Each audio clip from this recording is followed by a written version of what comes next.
Okay, we're looking at a case today so incredibly bizarre, so deeply unsettling, that it's actually earned the dark title of America's Dyatlov Pass. It's the Yuba County Five. Let's just jump right into it.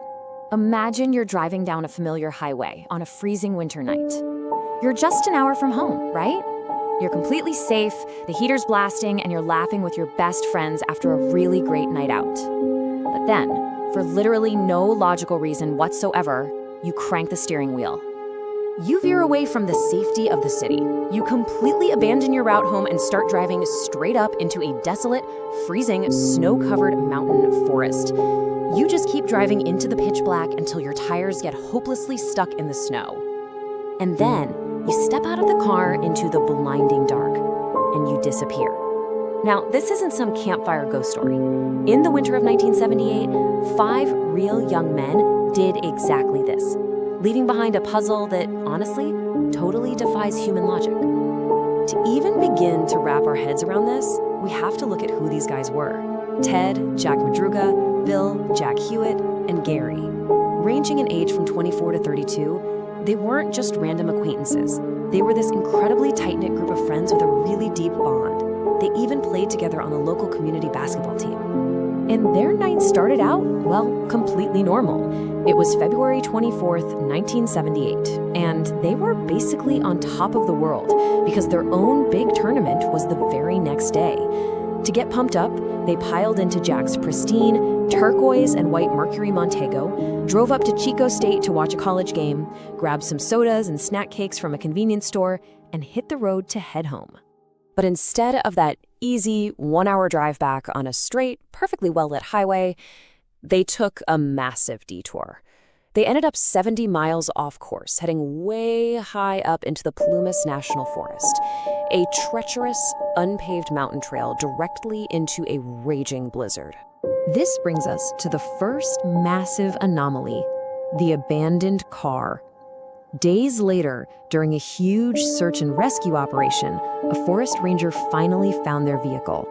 And this right here is where the clues start fighting against every basic human survival instinct we have.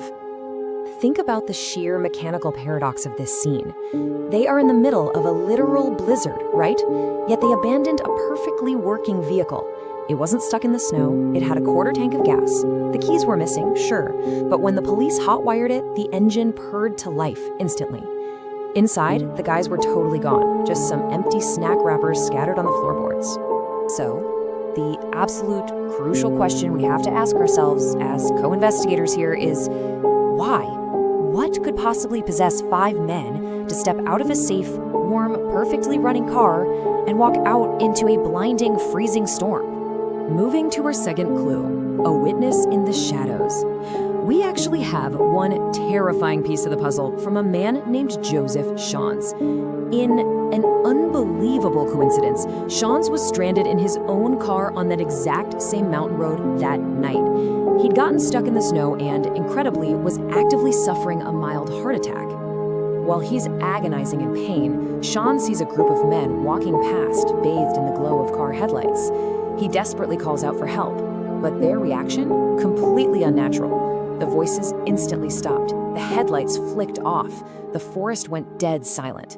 They completely ignored a dying man to just vanish into the dark. Which leads us to the trailer paradox.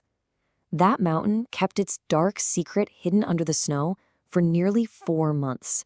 It wasn't until June, when the snow finally melted, that some hikers stumbled across a remote Forest Service trailer. And what they found broke this case completely wide open. 20 miles.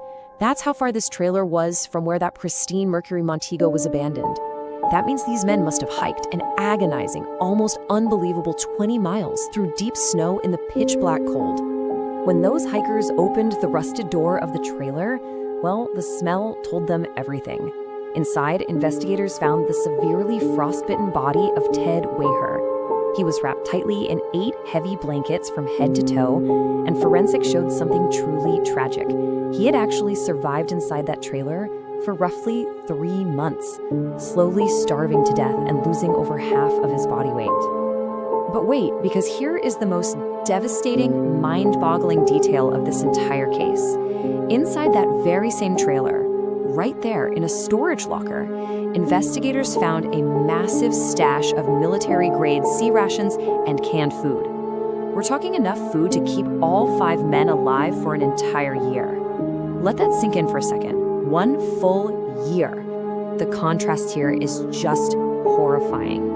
Ted literally starved and froze to death in a shelter bursting with survival gear. Out of a 1-year supply of food, they only opened about a dozen cans. And heat? Right outside was a massive propane tank built to warm the entire cabin.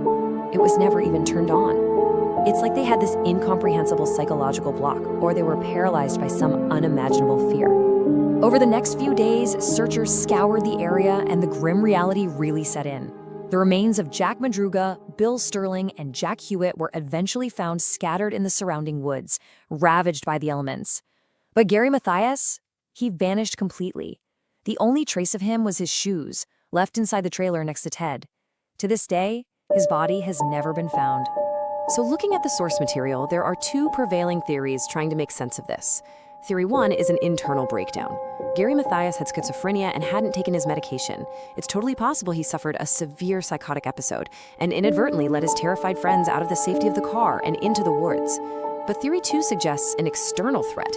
Did something or someone unseen chase them up that mountain? Did something terrify them so deeply that they refused to turn on a heater or eat the food sitting right in front of them? Ultimately, nearly 5 decades later, these haunting questions remain completely unanswered. Why drive up that treacherous mountain in the first place? Why panic and abandon a perfectly running car in a blizzard? And why, when you finally find a fully stocked survival trailer, do you just let yourself freeze and starve?